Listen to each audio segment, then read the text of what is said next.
All right.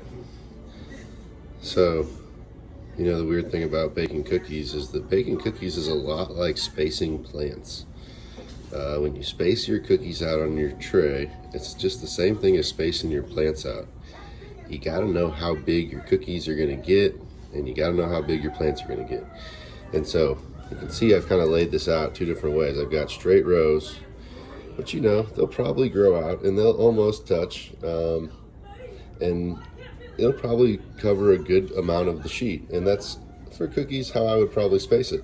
But for cookies, I'm not generally trying to block view or cover a certain amount of space, and with landscaping generally we are trying to cover a section of the house or screen the edge of the property oftentimes. And so by simply alternating like this, you can see that you can get quite a bit more in the same amount of space, and then you're going to get almost twice as much coverage, and you're going to have that coverage quite a bit faster.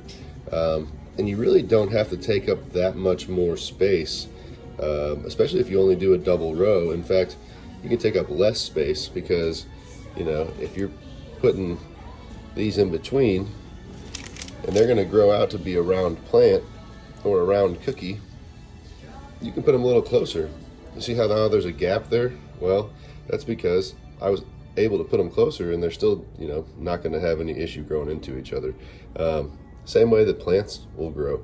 So when you're spacing your plants, you want to get a better screen faster, do a double or triple row and just alternate it. And then, if you want to make a tasty example out of it, you can practice your plant layout by making some cookies. Just make sure that your bigger plants are bigger cookies, and then I'm not sure how you're going to figure out the cook times, but that's your problem. I'm just going to cook these and enjoy my little snack. All right, you see what happens. See, they just barely fit.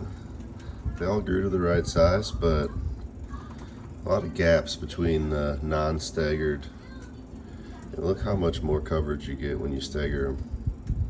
So if you're doing a privacy screen and you're short on space, stagger your plants. It helps a lot.